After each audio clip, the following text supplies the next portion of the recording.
Bonjour et bienvenue à toi sur ma chaîne, une parole qui relève. Shalom à toi, je t'apporte le shalom de Dieu. Shalom veut dire en hébreu paix. Alors ma Bible dit dans Jean 14 verset 27, « Je vous laisse la paix, je vous donne ma paix. Je ne vous le donne pas comme le monde donne, que votre cœur ne se trouble point et ne s'alarme point. » Voici la parole de bonjour que je t'apporte aujourd'hui. Alors je prie au nom de Jésus que ton cœur saisisse le shalom de Dieu aujourd'hui même, au nom de Jésus. Alors aujourd'hui encore, je viens pour te faire un nouveau partage après un temps d'arrêt forcé dû à l'extinction de ma voix. Mais je rends grâce à Dieu de ce que je suis là maintenant devant toi. Tu entends ma voix. Nous allons pouvoir vivre ce temps de partage ensemble. Que le nom de Jésus soit glorifié. Alors aujourd'hui, je viens te parler d'un ingrédient capital dont tu as besoin pour ta vie et dont j'ai besoin aussi. Est-ce que tu arrives à deviner à peu près de quoi il s'agit? Est-ce que tu arrives à lire dans mes pensées de là où je vais aller? Tu peux écrire en bas de ce partage, je le lirai. Comme ça, je verrai si tu arrives à lire dans mes pensées et si tu arrives à me connaître un petit peu plus. Parce que moi, je veux te connaître. Est-ce que tu l'as trouvé ce sujet? Bon, je ne vais pas perdurer le suspense, je vais te le dire. Alors, dans ce partage, je vais te parler de la foi en Jésus-Christ. La foi en Jésus-Christ, oui, tu l'as bien entendu. La foi en Jésus, c'est cet ingrédient capital dont tu as besoin et dont j'ai besoin. Donc, c'est un sujet à la mode, un sujet qui n'est jamais démodé. Mais il y a beaucoup qui pensent que c'est démodé de parler de la foi en Jésus en 2026. C'est pas vrai. La foi en Jésus serait toujours d'actualité jusqu'au retour de Jésus. Voilà, donc je revisite ce sujet. Si tu ne connais pas de quoi on parle, ou toi qui connais, ça va te faire un rafraîchissement. Voilà, donc dans ce partage, nous allons voir qu'est-ce que la foi, comment la foi est suscitée et comment augmenter sa foi. Voilà, alors tu me diras, mais pourquoi ce sujet? Pourquoi tu nous parles de la foi, Lucienne? Eh bien, parce que pour toi qui traverses des challenges de quotidien et qui reçois sur ma chaîne jour après jour une parole qui te relève, la foi en Jésus-Christ est capitale pour expérimenter ta vraie nature, pour expérimenter la paix, pour expérimenter la quiétude, pour expérimenter la restauration de ton âme, pour entendre Dieu te parler. La foi qui est basée sur la parole de Dieu, c'est cette foi-là qui te transforme. C'est cette foi-là que je veux susciter en toi aujourd'hui dans ce partage. Alors, qu'est-ce que la foi? À quoi ça sert d'avoir la foi en Jésus-Christ? Est-ce que tu sais? Là aussi, tu peux échanger avec moi, partager en bas de la vidéo. À quoi ça sert d'avoir la foi? Quelqu'un a dit que avoir la foi en Jésus-Christ ne sert à rien. Tu te rends compte que c'est pas une bonne réponse, ça. Moi, je vais te dire à quoi ne sert pas la foi en Jésus-Christ.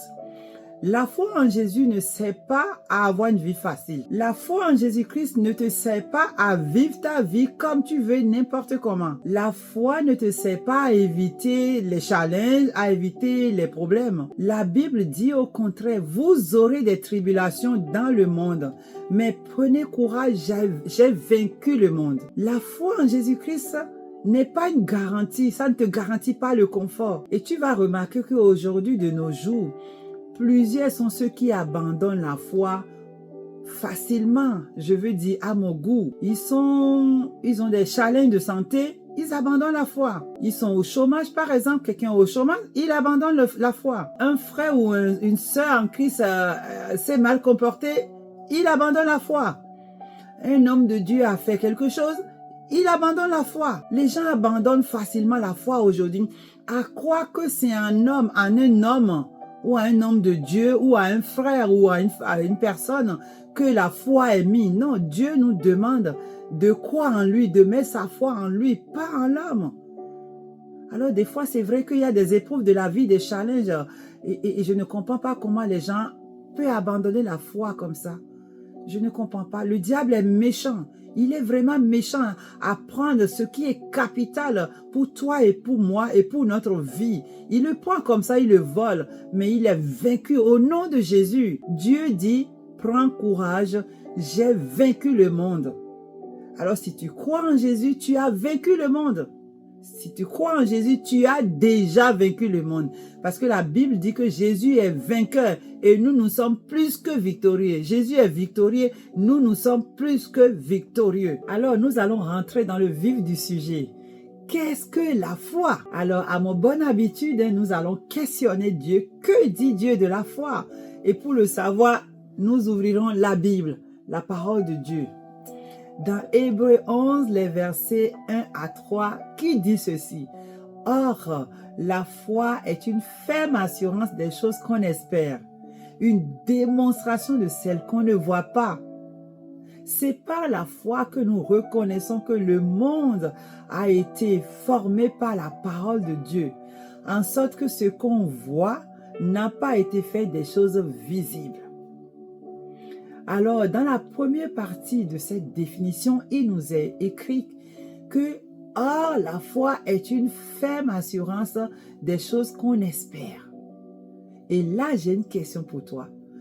Qu'est-ce que tu espères? Qu'est-ce que tu espères pour ta vie, pour ton avenir? Qu'est-ce que tu espères pour ta santé? Qu'est-ce que tu espères pour tes business? Qu'est-ce que tu espères pour tes enfants? Qu'est-ce que tu espères pour ta famille? Est-ce que tu espères la prospérité de ton âme? Parce que la Bible dit que je souhaite que tu prospères à tous égards comme prospère l'état de ton âme. Est-ce que tu veux la prospérité de ton âme? La prospérité dans tes affaires? Est-ce que tu espères la quiétude?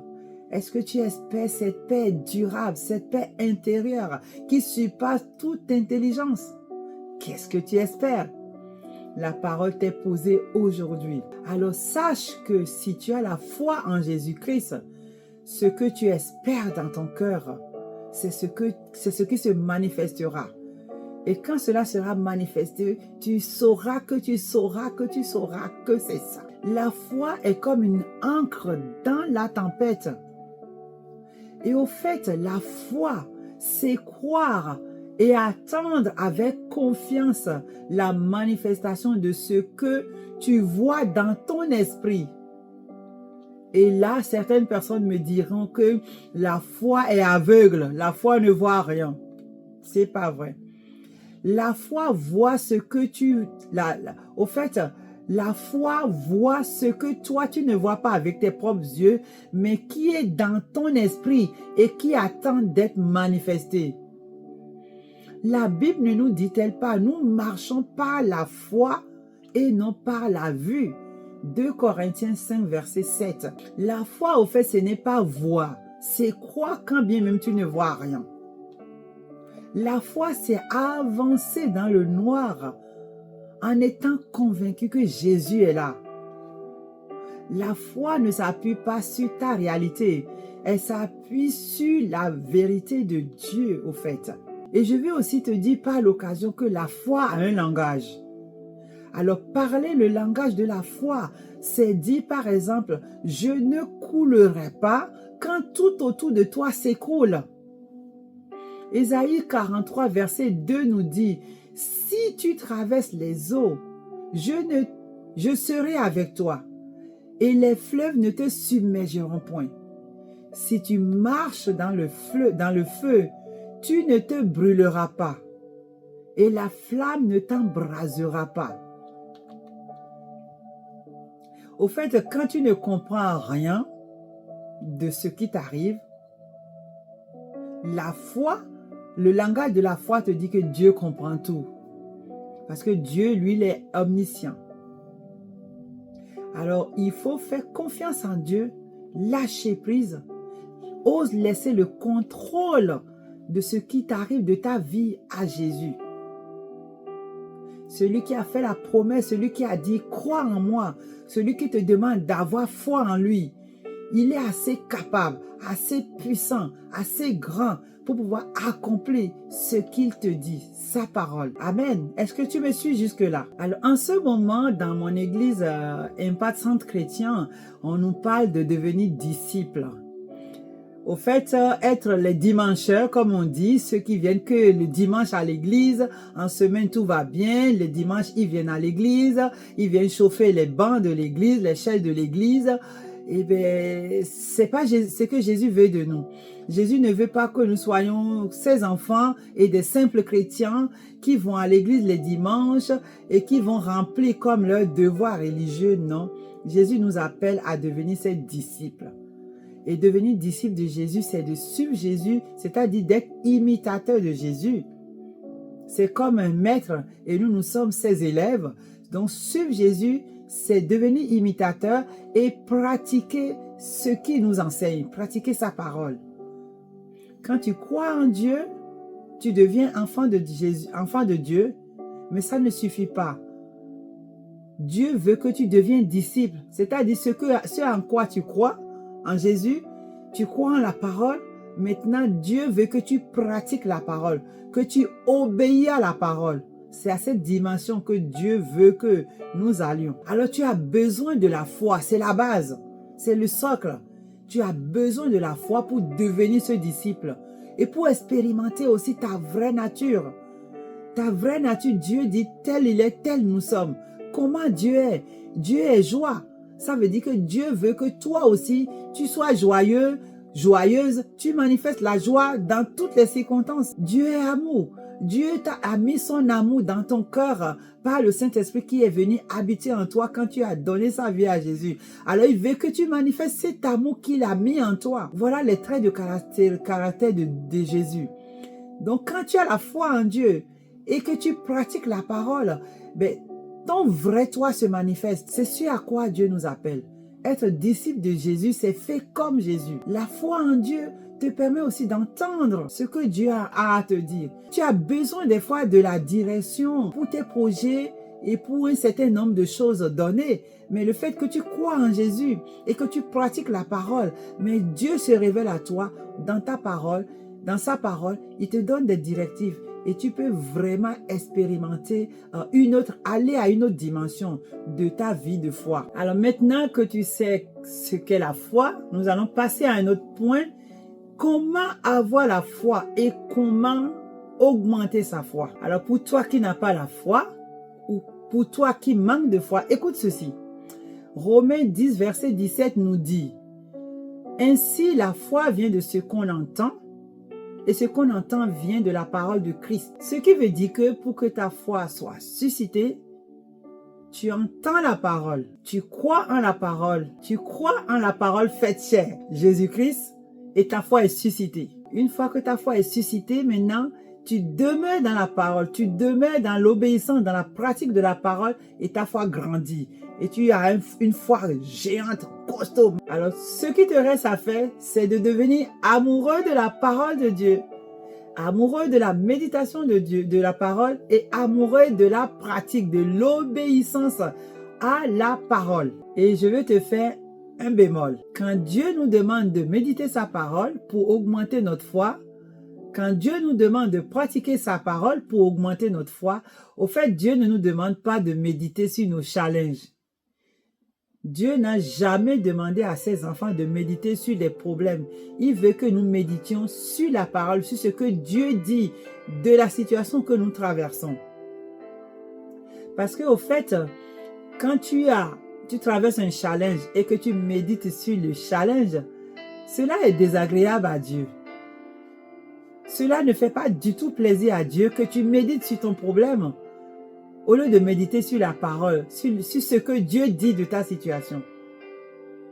Ton manque de foi ou ton absence de foi est désagréable à Dieu. Écoute ceci, c'est pas moi qui le dis.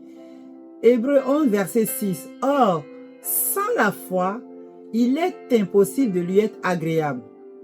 Car il faut que celui qui s'approche de Dieu croit que Dieu existe et qu'il est le rémunérateur de ceux qui le cherchent. crois en notre Dieu puissant, notre Dieu créateur, qui nous a donné le souffle de vie, c'est le début de ce que Dieu veut manifester dans ta vie et dans ma vie. Alors pour que tu puisses avoir la manifestation de ce que Dieu a prévu pour toi, les projets de paix et non de malheur, et pour ton avenir et pour ton espérance, au fait, tu as besoin de croire. Quand tu crois, ça fait plaisir à Dieu. Cela lui est agréable. Oui, c'est la parole de Dieu qui dit. Nous voulons être agréables à notre Dieu, celui qui nous a créés. Nous voulons lui faire plaisir. C'est par la foi, au fait. C'est par la foi. La foi en la parole. La foi en Jésus-Christ, la parole faite chair. La foi en Dieu. Et Dieu, ça lui fait plaisir. Il est content. Et là, il peut se manifester, dérouler tout son plan de vie dans notre vie maintenant. Mais au fait, c'est là que ça devient intéressant. Nous, les enfants de Dieu, nous avons du mal à pratiquer la parole. Lire, d'accord. Méditer, c'est déjà un grand pas. Mais obéir à la parole, ça paraît difficile. Mais pourquoi? Parce que nous voulons obéir à la parole par notre propre force. La Bible dit que nous avons la volonté, mais pas la capacité. Et Dieu veut nous bâtir par sa parole. Alors, allez chercher la capacité, va chercher la capacité auprès de ton Dieu créateur. Va soupirer, va prier, demander la grâce de Dieu de mettre la parole en pratique. Parce que c'est simplement, uniquement par la mise en pratique, par l'obéissance à la parole, que nous sommes transformés, que tu vis des transformations, une vie transformée. Dieu nous bâtit par sa parole. Il dit d'ailleurs, écoute, dans Psaume 127, verset 1, « Si l'Éternel ne bâtit la maison, ceux qui la bâtissent travaillent en vain. » Autant dans le monde, les hommes bâtissent avec des matériaux, du ciment, de la ferraille, mais Dieu nous bâtit uniquement par sa parole. Mais si tu fuis la parole, mais si tu penses que c'est pénible d'obéir à la parole de Dieu, comment veux-tu être bâti? La Bible nous appelle les enfants de Dieu, ceux qui croient en Dieu. La Bible nous appelle le temple du Saint-Esprit. Pour bâtir ce temple, il faut la parole. Alors je t'invite à demeurer amoureux de la parole de Dieu ou de devenir amoureux de la parole de Dieu, de la pratique, de l'obéissance de la parole de Dieu. Nous devons obéir à la parole de Dieu. Je me parle à moi-même. Aller à l'église ne suffit pas. Lire la parole de Dieu ne suffit pas. Méditer ne suffit pas. C'est déjà un pas de méditer, mais c'est la pratique qui nous transforme. Dieu veut se glorifier en nous. Il veut se déployer en nous, mais il a besoin de notre obéissance à sa parole. Alors vraiment que Dieu nous aide, qu'il nous fasse grâce à obéir à sa parole, que nous ne soyons pas de simples lecteurs, de simples écouteurs, des écouteurs oublieux, mais de ceux qui pratiquent la parole de Dieu, des vrais disciples. Parce qu'au retour de Jésus, il vient chercher les disciples et pas autre chose. Alors vraiment, je prie que Dieu nous fasse grâce, que la grâce de Dieu soit déversée dans notre vie pour obéir à la parole. Amen. Alors, j'arrive à la fin de ce partage et je ne peux pas finir ce partage sans donner l'occasion à quelqu'un de se réconcilier avec Dieu, de faire la paix avec Dieu, de rentrer en alliance avec notre Dieu créateur. Alors, si tu me dis, de quoi tu me parles, Lucienne, ça veut dire que tu ne t'es pas réconcilié avec Dieu. Alors, pour se réconcilier avec Dieu, ça se passe par une simple prière. Si tu es d'accord, je vais t'inviter à fermer les yeux, à baisser la tête et à répéter cette prière après moi. Répète après moi. Seigneur Jésus, j'ai entendu ta parole qui me témoigne ton amour. Je te dis merci d'être mort à la croix de Golgotha pour moi et d'être ressuscité le 3e jour. Je te demande pardon pour mes péchés. Purifie-moi. Je t'accepte dans ma vie aujourd'hui comme mon Seigneur et mon Sauveur. Change ma vie. Réécris mon histoire. Fais de moi la personne que tu veux que je sois. Au nom de Jésus. Amen. Si tu as fait sincèrement cette prière, tu viens de te réconcilier avec Dieu. Et tu viens de rentrer dans une alliance avec notre Dieu créateur. Tu viens d'être né de nouveau. Bienvenue à toi dans le royaume. La Bible dit qu'il y a de la fête dans le ciel pour un seul pécheur qui revient dans le royaume. Alors, bienvenue à toi dans le royaume. Tu es devenu enfant de Dieu. Alors, je vais te demander de faire encore un pas de foi. Envoie-moi salut au numéro qui s'affiche, le numéro WhatsApp qui s'affiche. Et nous allons pouvoir, avec d'autres frères et sœurs qui sont déjà dans la foi, qui ont fait cette même prière. Moi, j'ai fait cette même prière il y a quelques années et ma vie n'a pas été pareille. Tout a été chamboulé dans ma vie et tout a été transformé dans ma vie. Donc, toi aussi, une transformation t'attend. Dieu attend que tu viennes vivre cette transformation dans tous les domaines de ta vie. Alors, envoie-moi salut à ce numéro WhatsApp qui s'affiche et nous allons te tenir la main. Nous allons prier avec toi. Nous allons porter tes fardeaux parce que la Bible dit porter les fardeaux les uns et les autres. Nous allons t'apprendre à lire la parole, à la méditer et à la pratiquer. Et ensemble, nous allons pouvoir grandir avec Dieu par sa parole. Je veux aussi demander à toi qui as déjà fait la prière de salut, depuis que je fais l'appel au salut, on dit fais appel au salut, et que tu as déjà fait la prière de salut, envoie-moi et salut par le même numéro. Je veux garder contact avec toi et cheminer avec toi tout doucement, petit à petit, dans la parole de Dieu, pour la simple gloire de Dieu. Une dernière annonce, j'ai créé une communauté WhatsApp pour une parole qui relève, et cette communauté s'appelle Relevé par Christ. Dans cette communauté, nous prions ensemble, nous portons les fardeaux des uns et des autres, comme je l'ai dit, nous partageons la parole. Voilà. Donc, je t'invite à intégrer la communauté par WhatsApp, par le lien qui s'affiche en bas. Et vraiment, nous allons pouvoir marcher ensemble, cheminer ensemble dans la parole de Dieu. Voilà, je m'arrête là. C'est tout pour aujourd'hui.